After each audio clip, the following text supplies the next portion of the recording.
Turn this weird shit off before it distracts me. Ridiculousness is on. Yo, what's good? What's happening, y'all? We back with a brand new episode. Back in effect, y'all. And this Your is how, name, man, Coach Fire in the building. and that dude of many faces, Mr. Lewis, back with another great one. But without further ado, I guess let's get to the intro. Hit it?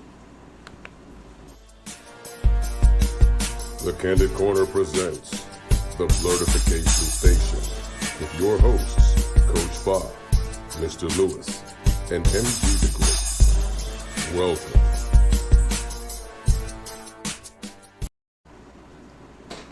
You're Yo. So what's good, Coach Fa? What you been up to, brother? Man, just living life, maintaining. You know, honestly, I was blessed the other day to be invited to be on the podcast for my brothers, the Hoopers. Shout out to the Hoopers. Yeah, big shout out to the Hoopers, man. They were doing a summertime mixtape, so to speak. So they had like 6 guests, Right. 6 shows, and over the past couple of days, they've been releasing each show. Boom, boom, boom. So Right. I ended up being show number 2, and we talked about hip hop back in the day. We talked about the early '90s, late '80s type stuff. Right. The Knicks. How hip hop was, how the community was. It was a great conversation, man, and I really appreciate them for that. So that's the biggest podcast news type style I have. That's what's been up. with you, man? Just life, man, adulting. Yeah, the usual audition, Right. grind. rejection, audition. Yeah, because now it's like because a lot of it mostly is like virtual and through email and all that. Right. So oftentimes, most of the time, you don't even get the no, or you just get no response. Actually, whoa! I just remembered I got to contact these people. I'm supposed to be possibly a brand ambassador for an upcoming Bill Burr show here in PA, but I got to call the guy to do the over-the-phone interview. And I just remembered, I've been so busy trying to handle these other situations. Yeah, I got to get back to them so they know that, I'm available.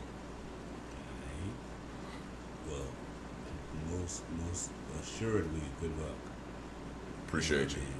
With that. So, everybody, wish my brothers some luck. Yeah. Put them hand emojis out there to the sky for my dude. You feel me? Well, if y'all know anything about entertainment, I prefer the break a leg method, the old tradition. Don't wish me luck, because good luck means bad luck. Well, don't actually. You got a bad hip anyway, so don't actually break a leg. Yeah. I guess that's one of my nicknames is hip hop, huh? Dad jokes forever. On Deckington. But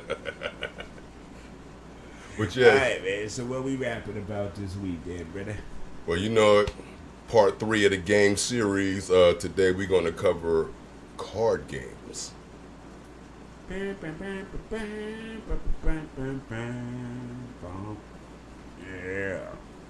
Yeah, y'all like our new theme song?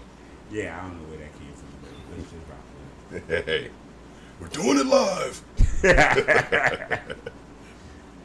All right, so my man, what we talking about? Well, I got a list here. Usually the list I try not to put it in numerical order. But I got a list of some of my favorites, and then I got a couple honorable mentions. Of course, I'm going to cover everything from childhood card games to some grown folk stuff, and some new modern stuff. You know what I mean? So as far as my all-time favorites, the African American cultural classic, spades. Texas Hold'em, or poker in general, gin rummy, blackjack. And even though it's really not a card game, it's like in that same family. Good old bones, aka dominoes.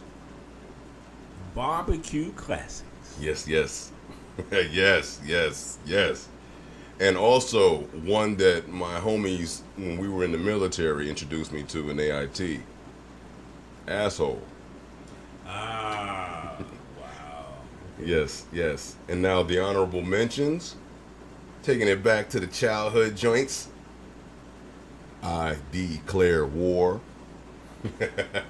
Play that for hours with my cousins and my siblings and whatnot. Mm-hmm. And of course, go fish. Okay. Another joint that could also double as like being in the table or board game family, memory. Okay. And these new card games that I don't drink anymore, y'all, for those that don't know me. And so it's a lot of these new drinking card games. There's one I forgot the name of. It's created by a black woman. It's a lot of different black drinking games. There's a Martin trivia game called Damn Gina that's out there that you could cop. And there's one, I guess it's called Cards Against Humanity. And now it kind of makes me like, damn, I wish I was drinking still, but you know, maybe I'll find some alternatives of things we can do during social events to still keep it going. You know, maybe have some real weak edibles or something, because you can't have too many of them in one card game. Because then you won't have no more card games. Yeah, exactly. Everybody be asleep. Just looking at hands. But yeah, that's what I got. No doubt.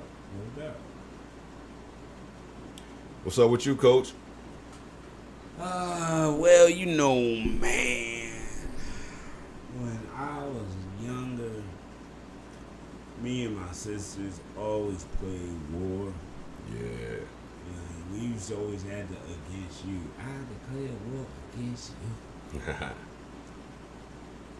And Old Maid was a big favorite in the household back in the day. And of course, as you said, gin rummy. My mom used to play gin rummy all the time. 500. Yeah. And, you know what I mean? And so I learned it because I used to play. She'd be bored, like, come here, boy. We're going to play 500. All right. Very cool. Okay.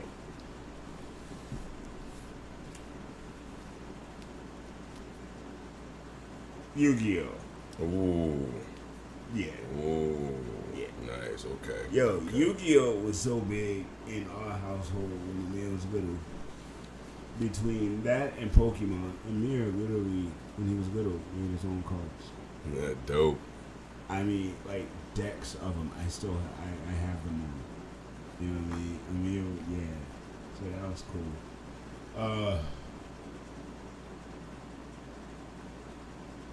Of course, poker, 5-card style, no limit, Texas Hold'em, of course.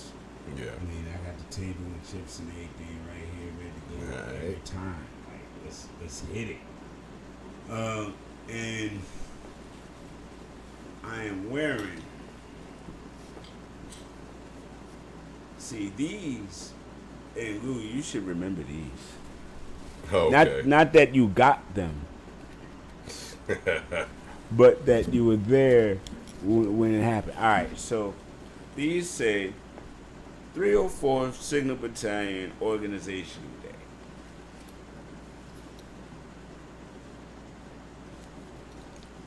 Now, what that was, yeah, my background is wilding. Yeah. I'm going through some changes, trying to see some things. Anyway, my friend Micah Magic Frazier. Big shouts to Magic. Big shouts to Magic. Big shouts to the Candle Company. Big shouts to all of that. Yeah. Annabella since doing big things. Yes. Uh, when we were in the military, this man here was actually with us. They just Oh yeah. We've known each other for almost 3 decades. that guy. Yeah, there you go. That guy. Yeah, very much so. And so he was with us, and we were all together in Korea. He was stationed in a spot called Camp Colburn. Magic and I were stationed down in Camp Long, and everybody converged on Camp Colburn for organizational day. All the battalions, all the companies.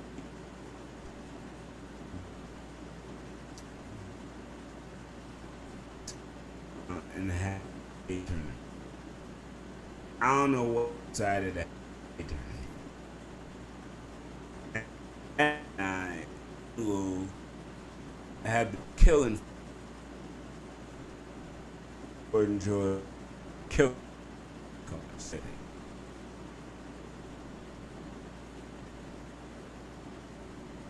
Well, if we can't remember this. Oh, come on. What's up with the signal? You breaking up, fam.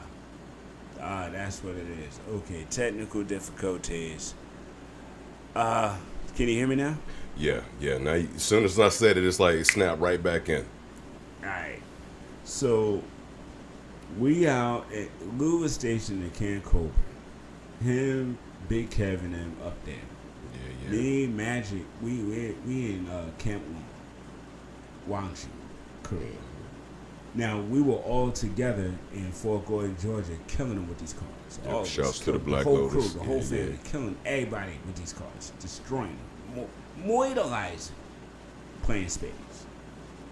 And these knuckleheads over there at 304 Center Battalion decided to have a spade tournament during their organization. Lord. They might as well just say, hey, Sleepy, There's- Magic, Yeah. there you go. So much to unpack there about how them fools would never listen to us. But yeah. But so now this was visualize a room full of tables and chairs similar to a poker tournament. Very similar. And there had to been like 18 teams. Had a team. Yeah, it was like a little, like a outside canopy with mad tables underneath it, if I'm not mistaken. Inside and outside. Yeah, that was Inside. right. Yeah, that was right. Yeah. And and I at the table. Beat y'all in quarterfinals, I believe.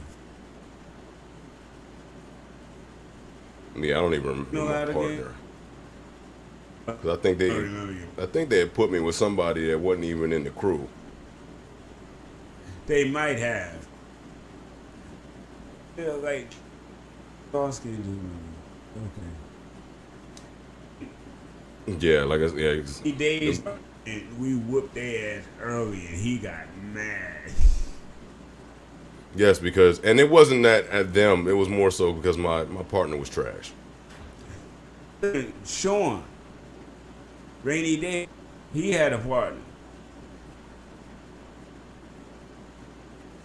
I coming in broken up again. Dang it.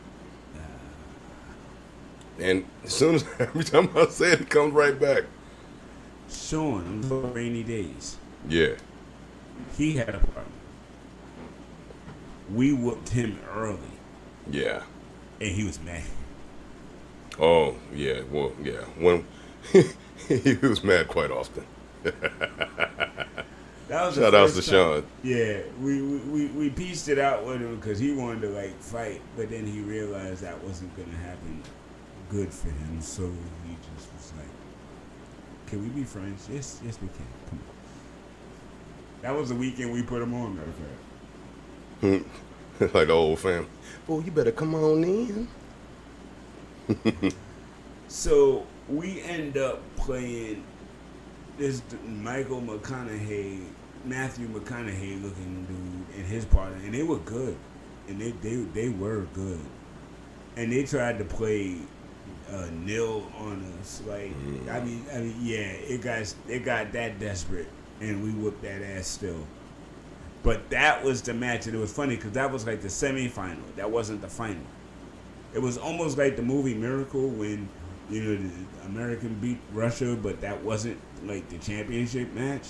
Yeah. That was the one before it. That's what this felt like. Because I don't even remember who we whooped to actually win it, because that was too easy. You know what I mean? Yeah. And, so, listen, Wasn't that dude with the Dr. Seuss hat on, the Cat in the Hat thing? you should have. Came in broken up. Cat in the Hat. But yeah, this is dude we used to call like fake Busta Rhymes because he always looked like he was shooting his own version of the Woo-Ha video in the barracks with his outfits. I forgot the brother's name. And of course, Bus made it look fly, not this brother. Okay, I do it's have a back. picture with me in the hat. For real though. Yeah, I think you borrowed it from him that day and took a picture with it. It might have kept it. Now I was known for cuffing stuff, but I might have kept it. Trust me, I know. The mixtapes and clothes and hats and sunglasses this motherfucker done took. Used to call him the sunglass assassin because he would steal your glasses and then break them the same day. Before I was able to get them back. And it'd be funny because people that don't know, they'd be like, "Oh, sound cool. Tell us the story about the sunglass assassin." They'd be like, "Really? It's not that spectacular."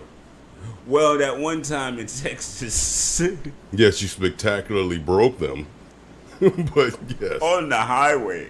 yeah, Because remember, I had them on my face, and y'all was in the car behind us, and Magic and us was in the other car. And for some strange reason, I decided to look outside back at y'all, and the wind pushed the sunglasses off my face onto yeah, yeah, yeah, yes.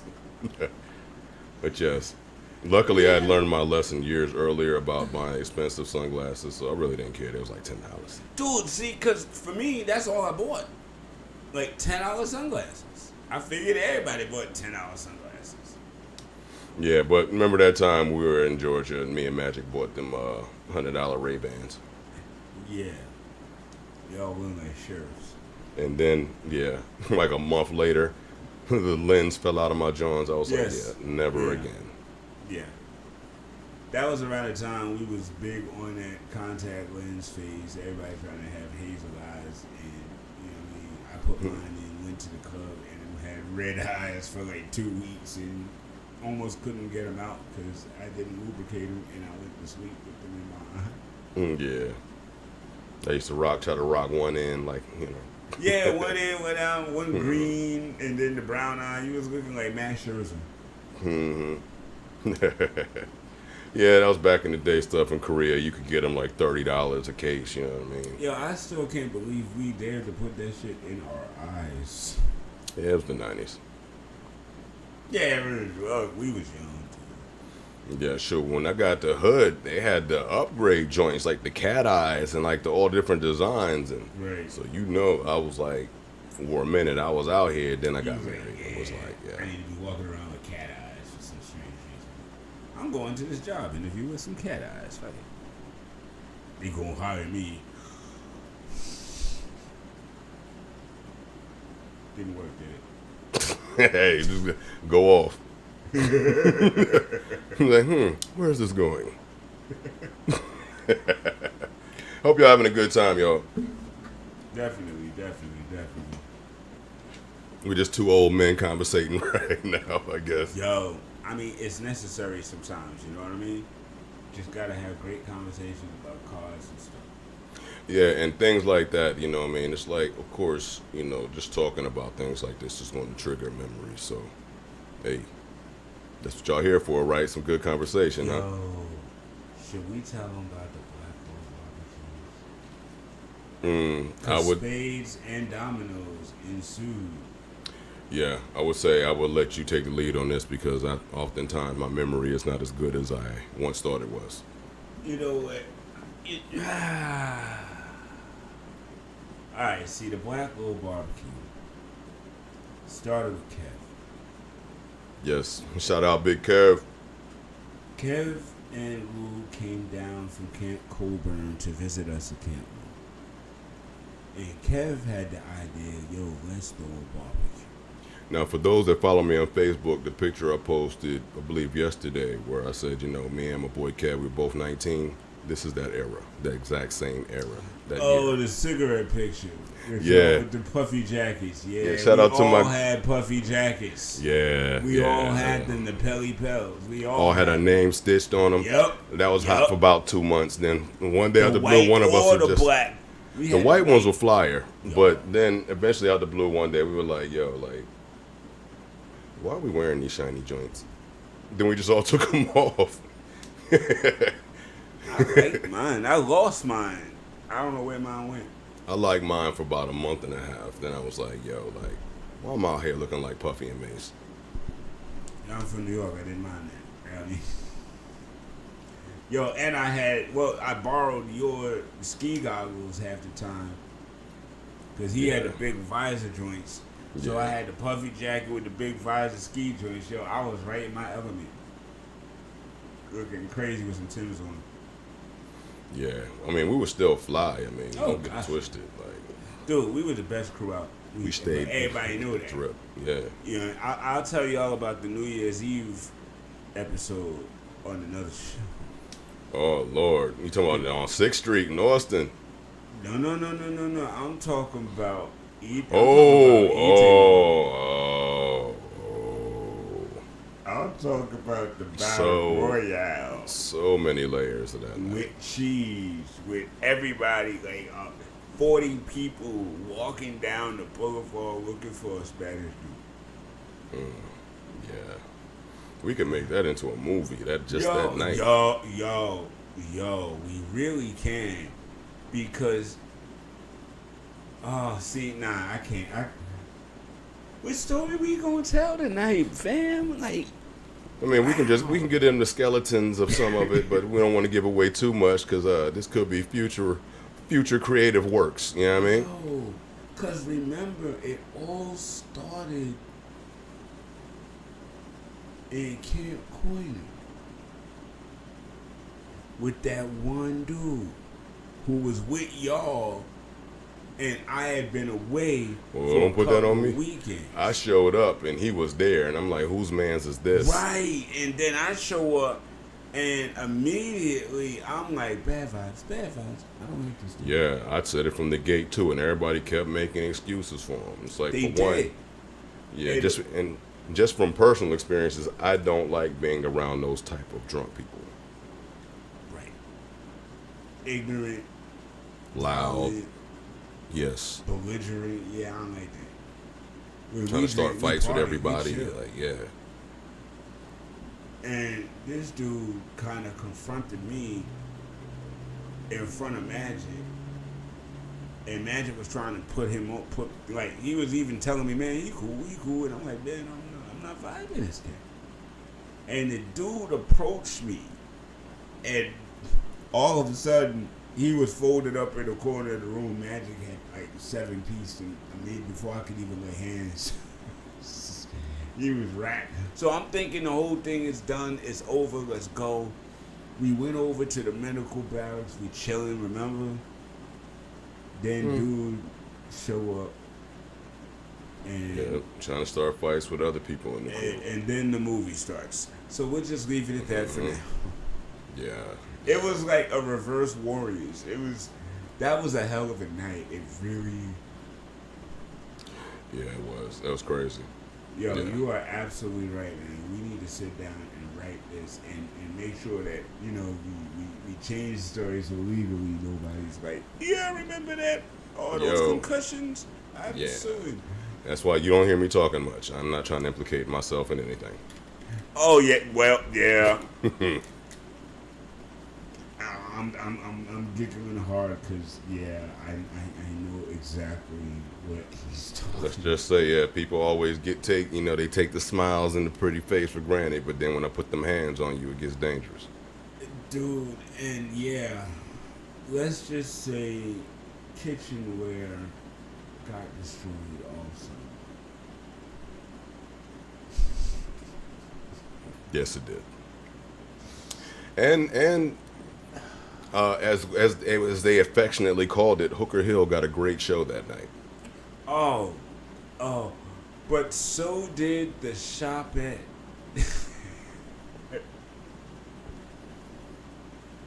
All right, we can't. I can't. Yeah, It's just like you so telling much. too much. There's You telling too layers. much. There's so man. Yeah, the barbecues is a much safer story. Yeah, barbecues were wild. Barbecues were wild too. A lot of fun times, a lot of friends, man, a lot of that's drinking, where the tasty beverage was born. a lot of great food. Yeah, Yeah, that's where the Happy Jolly Rancher made its introduction. yes. Coach Foz, a great maker of the tasty beverages. Excuse me. Had everybody right, but remember the warning: 2 cups Yeah, and sip slow. yeah.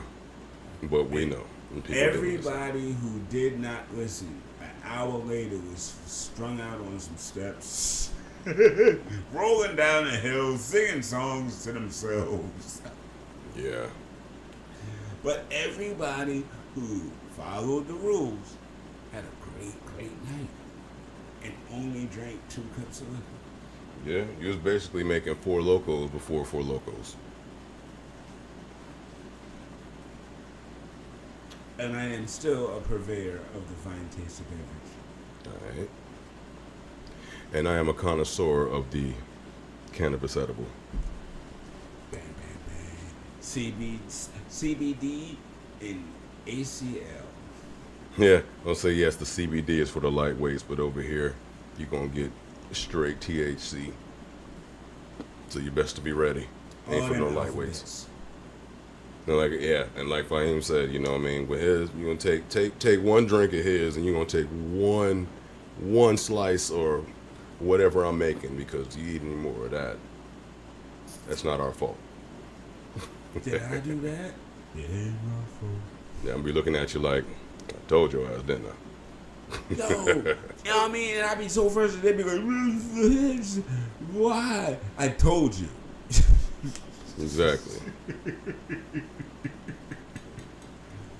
Some people always got to.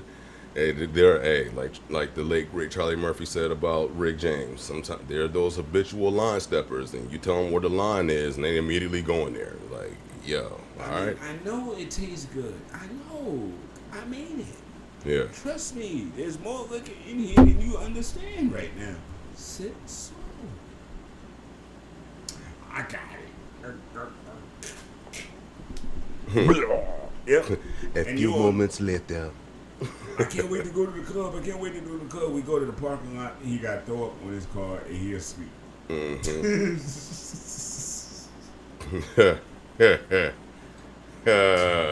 I know what dude you're talking about now too. And then we get there, and he asks him for dough to get in the club. Oh God. And not to God. not to mention, this dude has one of the most tricked out cars in all of Fort Hood, Texas. It's like, bro, you in here with the dopest car, but you got on your PT sneakers and need money to get in the club. What are your priorities, sir? And don't baffle. Exactly.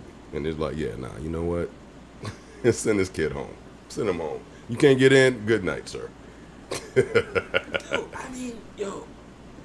I will never understand dudes that go out with the crew, bro. Yeah, but I mean, once again, we could I'm write sorry. a whole story about this guy. Like, No, not even that guy. I remember sometimes hanging out when I got out the military. I'd be hanging out in Brooklyn, chilling with crew. But you know what I mean, and you know, eating and doing things and all that. So it's like we get hungry, so let's go to the Chinese spot. yeah, Dude, I got a job I got bread. Yo, give me 4 chicken wings. Give me the rice. Give me the apple sticks. You know what I mean? Give me the beef sticks. You know what I mean? I'm hungry. Right. I get back. Niggas was staring at my plate, man, because I ain't offering no food. Bitch, we was at the same restaurant. If you was hungry, yo, you got $5. I would have paid for your meal, but don't get mad at me because I'm eating like a king right now because I'm hungry and lit and chilling. Don't Literally, closed mouths don't get fed. Literally. Yo, for real.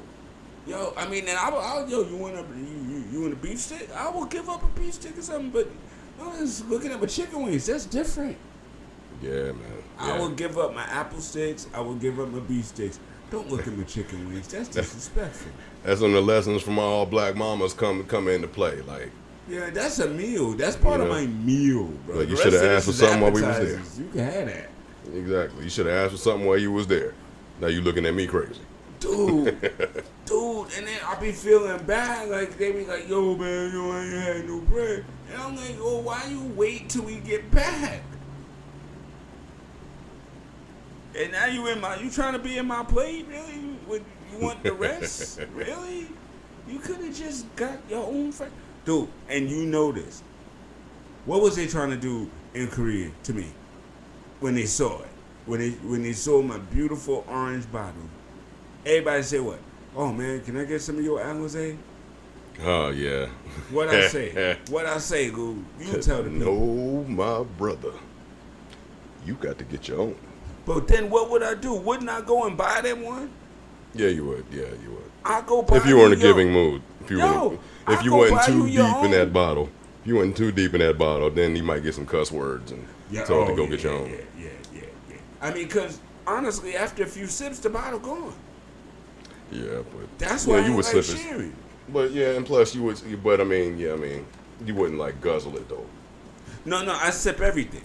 You know what I mean? I sip everything. That's why everything lasts long and I can party all night long and not black out and early. So I sip everything. You know what I mean?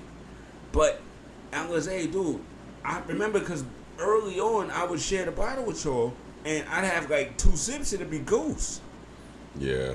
Because it's heavier, it's less liquor in it. It's a heavy bottle, but there's not a whole lot in the bottle.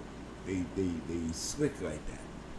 And I remember loving Alizé and also it being one of the first liquors to tell me that something is up with my body and liquor.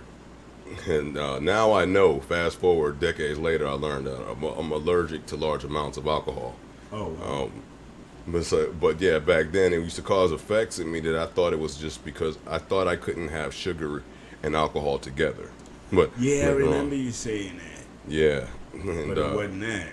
Yeah, it's because my ass is allergic. So, things you learn about yourself later on. That's part of the reason why I don't drink anymore. And I mean, now I feel bad because I bought you many a bottle. Bruh, as much liquor as I have consumed over the decades, it's just like, wow. If I'm like, wow.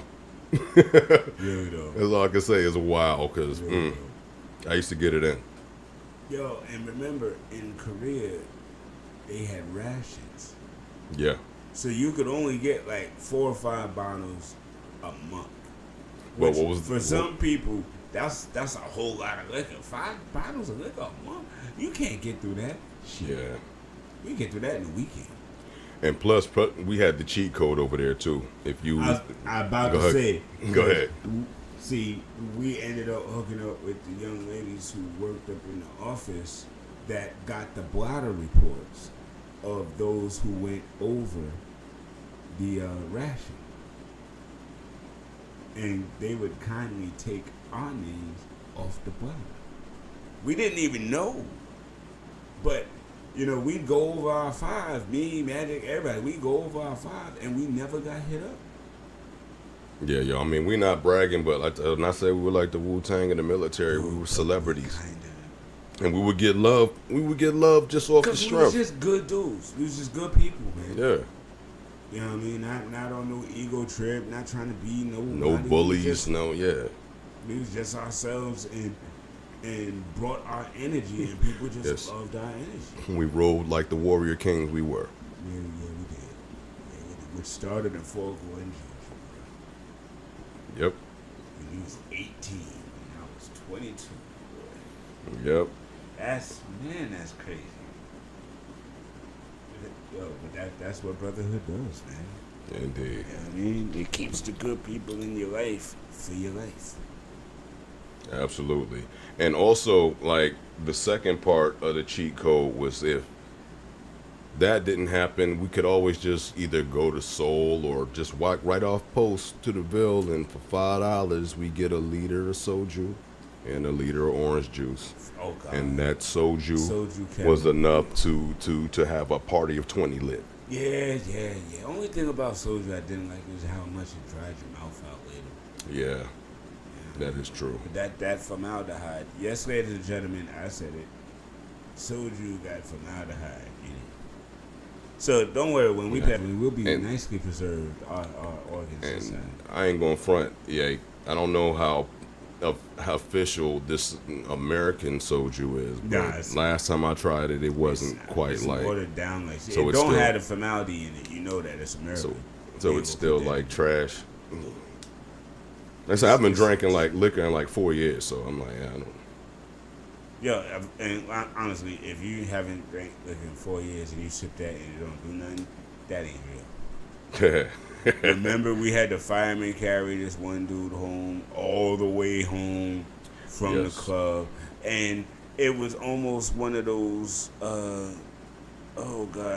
weekend at Bernie situation, because, ladies and gentlemen, the guards don't let you in if you're dead drunk. They will not let you in. They're gonna lock you up. And yes, everyone. And well, that night he had what just about everybody who gets stationed to Korea and drinks has at least one time. The soldier experience. Absolutely. But this Bama, I remember Lou. He was like, it was his birthday or something, and he was like, "I'm gonna drink the whole kettle." And he was skinnier than me. I was like, "Dude, Yeah. you're not gonna do that. Yeah. Don't do that." He's like, "Yeah, I'm gonna do it. Yeah, I'm gonna do it. I'm gonna Mm. be fine. I'm gonna be fine." And 30 minutes later, 7 of us are carrying him like this. I mean, he literally could not walk on his own. We got, somebody got legs, somebody got arms, and we just toting this dude down the street. And remember, we hoisted him up over the barrack wall. Yeah. We could not walk him past the guards to get on post, Yeah, no. because not only would the guard arrest him, but he gonna hold all of us and test our blood alcohol for everybody. We don't need that kind of drama. So you go over the wall. Yeah. I think he landed all right. Yeah, I can't clown too much because yes, one of those many wild nights we partied, I was that dude that was carrying. So. And you're heavy, by the way. Especially at dead weight. You're freaking heavy, bro. Hey, my bad. That is one of the positives of not drinking anymore. Amen, because I'm not strong enough to lift you up no more. I'm out of the army and I stopped working out. Oh, You kept man. doing it, I stopped. I was like, you know what? Hey, I did it for Yegon. I did it. Yay. hey, I like working out, so yeah, it's no biggie. It's part of my favorite. That's part of my favorite hobbies, but also part of my occupation. And for people that know me, like it's part of what I got to do for survival. Yeah, no doubt. That too, no doubt. I mean, I'm back at it a little bit, but it's about to be bigger because I got my son lifting. Ah, You know nice. what I mean, he's got a weekly regimen, man. Chest, arms, back, shoulders, and then legs, core. You know what I mean? Then back at it again. That's He's what's got, up. You know what I mean? Multiple reps, 100 pounds right now. 15, banging around, bang, bang, bang. All right. He ain't buck, but he a buck 30. You know what I mean? Light, and he lifting almost his whole weight. That's what's up. Yo, I'm here looking like Bruce Leroy, dude. I'm telling you, it's crazy. That's good shit, yo. Yeah. So, you know what I mean? I got him working, so it's befalling me. I gotta get my guns back up too, because it's ridiculous. I can't have him outshining me. But I'm the trainer, so that's what it is. Aside. Word. That's Yo, what's up. so let's hit this commercial. This conversation been great, but let's go into a commercial. We'll come right back. You'll scare the crap out of us, and we out. Stay tuned, y'all. Listen here. Listen here. I know everything there is to know about the crime and business. I know about gangster crime. I know about pimping crime. I know about trafficking crime. I know about weapons crime. I know about intimidation crime. I know about trafficking crime. My family know everything there is to know about the crime and business. This is Bubba Fett, and I'm coming to your place to take over your criminals too. Ain't that right, Forrest? Yes, sir, Bubba. That's right.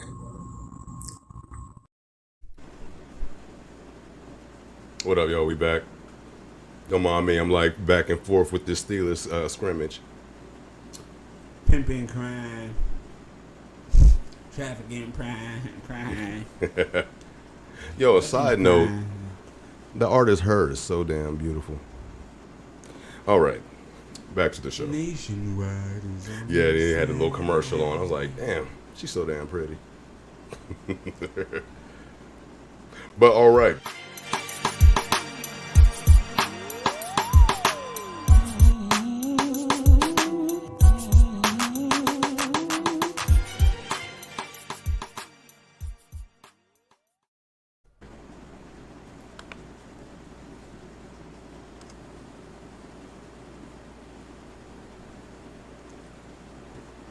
Now, well, I guess I should set this up. This is at a middle school in England. This is the security camera. At night, the security guards were complaining of hearing noises and whatnot, and the teachers, if I'm not mistaken, were coming to school and finding things out of place and looking like people, like teenagers, were breaking in and vandalizing the spot. But this is what they caught on camera.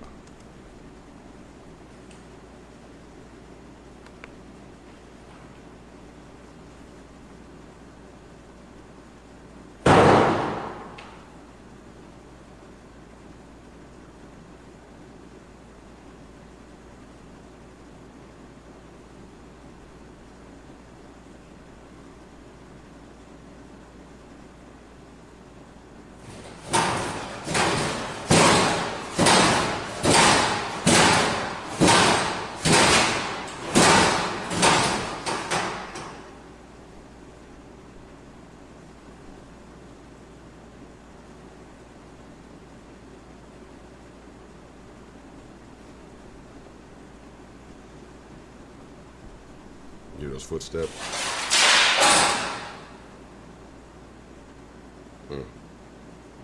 Great.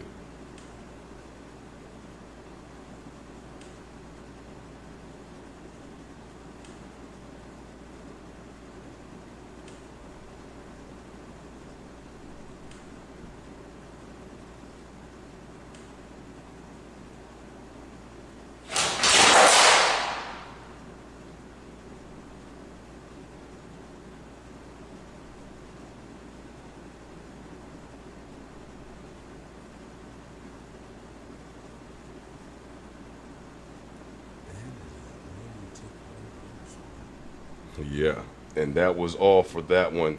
Now, if I'm not mistaken, a lot of the other paranormal shows showed the same thing, and they interviewed the principal and had a few more clips. But yeah, that's what be happening. And for those that don't know, like in the paranormal world, there are places that are known to have a lot of or expected paranormal activity, and it's like hospitals, schools, churches. You know, basically, I guess places, hotels, places that where I guess a lot of people or a lot of energies have passed through. To which I would add to that, I believe airports would probably be some of the most haunted places as well. A lot of but sports they're got always so fields. busy. It will be hard to get it to where it's empty and have people there to get the equipment in there and to investigate Right. properly without any interference. Um, You'd have to do an abandoned yeah, area. yeah, absolutely. Now, personal experience. When I used to go to high school in Oklahoma, shout out to my fellow LHS Wolverines. You know, Hanta yo.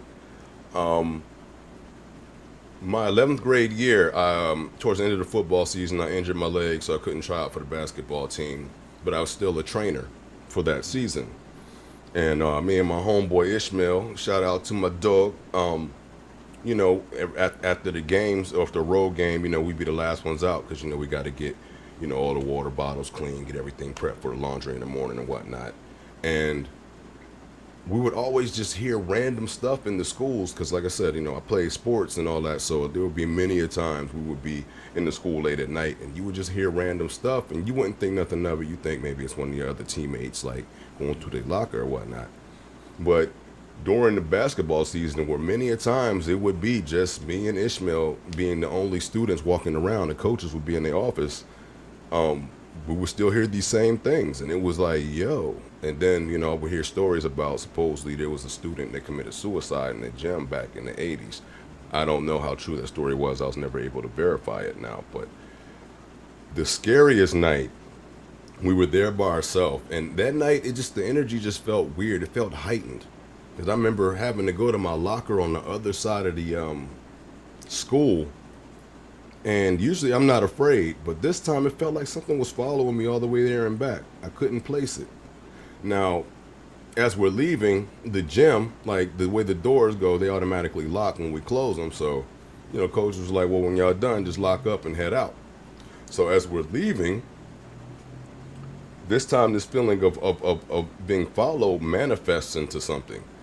And we hear footsteps, like we hear literal sneakers squeaking across the basketball court. Nobody's in the gym. It's pitch black. We didn't hit all the lights.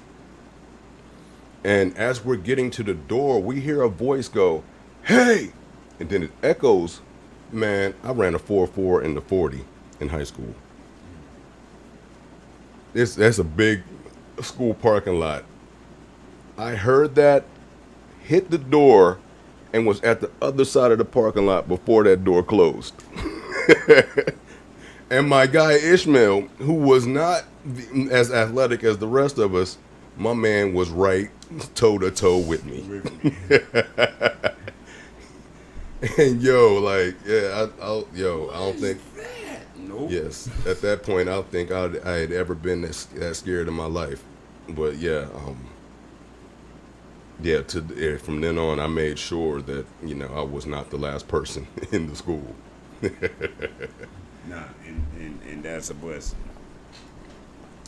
Alright, so before we head out tonight, Joe, you know what I mean? Hip hop had a birthday. Yes, yes. And forgive me, I was off by 1 year. It was the 49th anniversary. I kept saying 50th. It's the 50th year we're going into, but it's not the 50th year anniversary yet. Right. And so, from Indie Access, from Blerdification, from Candy Corn.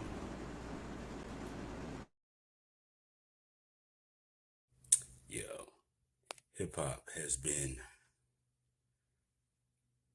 a very, very important aspect of, you know, the African American, Latino, and with, at the end of the day, everybody's experience. You know what I mean? But coming from the humble, broken concrete streets that it came from to the multi-billion-dollar enterprise that the music side has become today.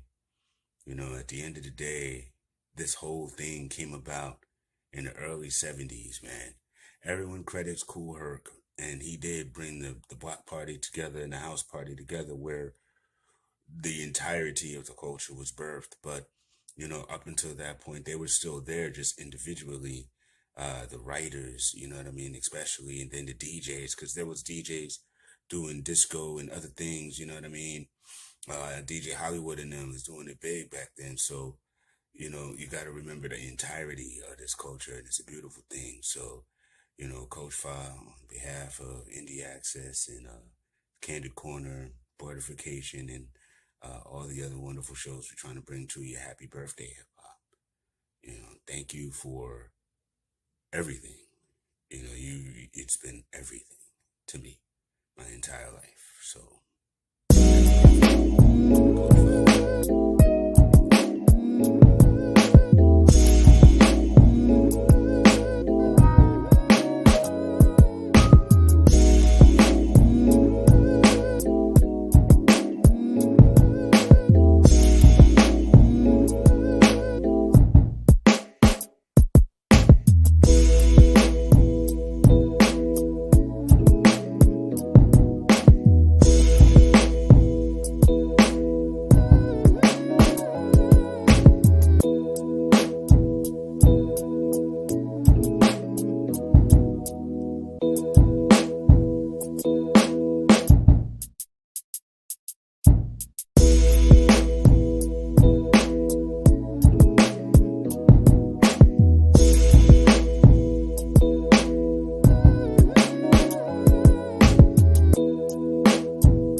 Dope.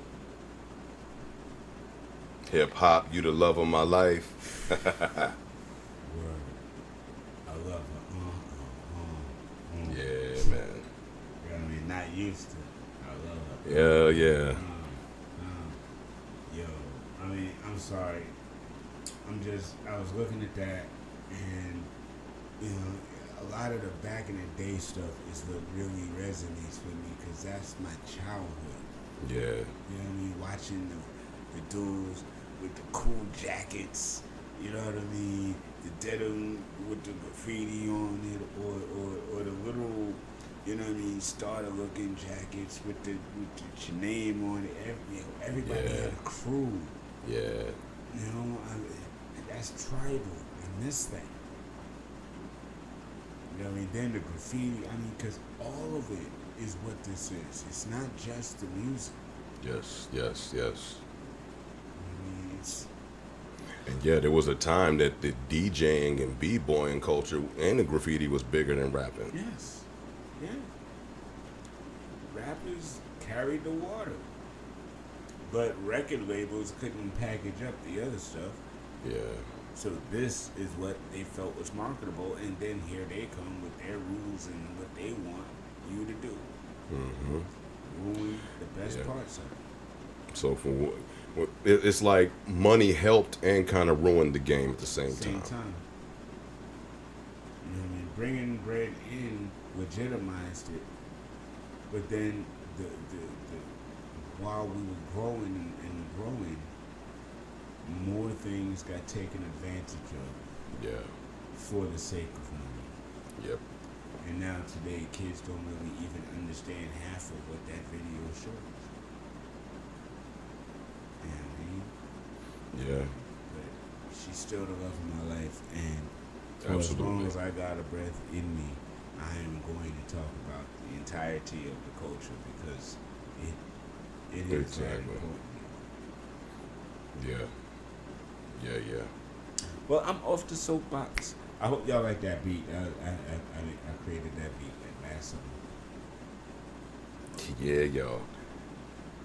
Yeah, man. I'm just saying, yeah, it takes me back too because also it to me, learning more about the culture is also a landmark in when I became a part of the military brat world. You know what I mean? And I've met a lot of people from New York that brought the culture with them. You know what I mean? And yeah, that's how I was able to learn a lot of it. And what was wild is, as back in '85, there was German cats that was out there b-boying too. You know what I mean? And I was like shocked. And my little 7, 8-year-old self was like, "Yo, they already over here doing that?" Like, I mean, because I was already privy enough to know that this came from America. So I was shocked that it was like it had reached all the way over here. So I was even more so like, I really need to really get into this thing called hip hop. I mean, because I mean, yes, I love the music. I was already doing dance moves that they'd be like, do the break dance, do the worm, boy, do the wave, electro pop, pop lock with it, yeah. You know what I mean? Retro pop. Do the freeze. Dude. Yeah. yo, yeah, man. So all of that is it was just all of like part of my development of self as well. So it's like you take hip hop away from me, you take a part of my personality away. Right. That's all day. Now, there's a lot of old school movies that you can watch to learn about it. There's Yes. just one that I do not suggest you watch. It's called Rapping. Oh my God. Yo, much love to Mr. Van Peebles, Mario Van Peebles, the legendariest. But that one ain't it. That was the biggest swing and a miss. I remember I was late to the party on that one. I saw that one, I think, in my late teens, and I'm just sitting there like, what is this? What is this? Dude, I honestly had never seen it growing up. Thank God. But I Yeah. got it because it's part of the lore, so it's in my collection. Yes. And I took the plastic off of it like yesterday at a table yesterday. And I couldn't get past the first club dance battle. Them dudes was doing ballet. I turned it off. Yo. There was not a breakdance move in that. All of a sudden it's like, hey man, you stepped on my shoes. I'm sorry, man. You a sucker. I'm a what? Let's dance. And I was like, what? Interpretive dance now. No. Like, the best part of that movie was him and the little brother from The Last Dragon rapping in his grandma's kitchen. Yeah.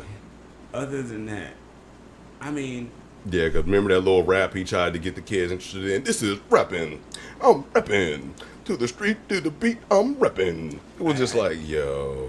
I didn't get that far. I stopped after the first battle, bro. I promise. I took it out of the system and put it back in its case. I said no.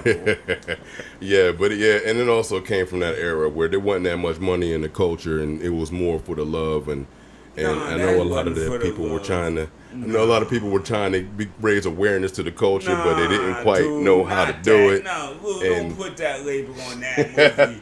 That I'm movie trying to was be done cool. by Golden Globus, bruh. The people who did like Missing in Action and Missing in Action 2 and Canon, Die Hard, yeah, them. They wasn't caring nothing about no culture. They was like, oh, the black guys, they rap and they like it. All right, let's make a movie because I there bet was you- not one sister in that movie. Yeah, that's true. I mean, and sorry, bro, they're from the hip hop Hold on, I thought you- foundational. Hold on. Let me say this. They're from the hip hop foundational place of Pittsburgh. Well, yeah, that too. I was going to say, but hold on. I thought you said you only saw some of it. Yeah, like the first 15, 20 minutes, and then took.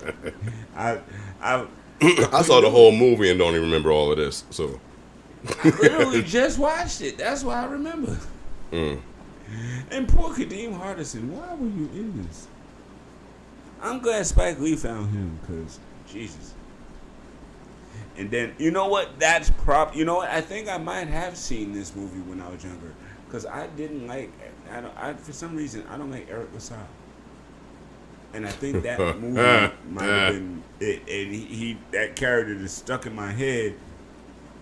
I mean, there was an old dude. Okay, first of all, the whole movie opens up, ladies and gentlemen, with him in jail. So in like '84, rap got to start in jail. I didn't like that at all. Then he's on a bus, and he has a boombox. What jail you got out of where nobody stole the damn radio? I don't know, maybe Eddie Murphy gave it to him. I don't know, when he left out for. Dude, remember, even in 48 Hours, he had a radio when you first met him, right? He ain't had that joint the whole rest of the time, did he? Because somebody stole that joint. Because he gave it to Eric LaSalle. No. He said, Eric "Here, LaSalle bro, had it. I'm going to put you in a movie later." No, I'm saying I'm playing. Mario Van Peebles get out of jail with a boombox. How? Yeah, for real. Like, How? yeah, I remember I had that, back in not so proud times in my life. When I got out, these fools stole my cigarettes. So you know damn well they gonna steal that boombox. They gonna steal sneakers. If you got he had a leather jacket, bro. The guards would have stolen that. Yeah. He had a leather jacket. That's He what I'm got saying. Out of jail with a That's leather what I'm jacket saying. It's and a the boombox. guards that stole my cigarettes. It wasn't no other inmates. Really? Like, how did that happen? And apparently he was in jail for 18 months. And he come back off the street and he start rapping. Just rapping. Walking down the street. Walk to the beat. Tell someone to see. And I'm just like, this don't make no sense. And then they got him doing some terrible pop lock moves, and they focus in on the sneakers, and his feet ain't really doing much. And I'm like, what am I watching? Why did I put this in? No, then, I mean, he's walking up to supposedly neighbors, and they all seem to be mad at him. Nobody's happy to see him. Until he gets to, like, the project door, I guess, where his brother is. And then there's these dudes across the street that look like a supposed gang, and they got, you know, the Holy Quran and stuff written on the wall in the background. And All right, I think we're wasting too much energy on this terrible movie. yo, for real, bro. In my mind, I'm like, yo, I'm bored with him just telling this stuff. Like, what? I don't want to hear about this. Nah, I watched it. You watched it, so now you gotta suffer through it. Listen, ladies and gentlemen, watch Wild Style, watch Beat Street, watch Crush Groove. Stay away from rap. And Style Wars. Watch Star Wars and watch Rebel Kings before you watch Star Wars. And Mambo to Hip Hop. Bang, but don't watch rapping. See you next week. As always, go to the site, go watch the shows, support, go to the YouTubes, like and subscribe, go to the Facebooks, comment, keep this conversation going. As you see, we just renamed the former Universe Radio page to now Indie Axis. We out here, we brand new, we focused, we moving forward. And as always, until next week, shout out to my guy MG. Hope everything's all right with you, brother. We out till next week. Peace and love. Love and peace, baby. See you next week. Blerdification Station. The Candid Corner presents the Blerdification Station with your hosts, Coach Bob, Mr. Lewis, and MG the Great. Welcome.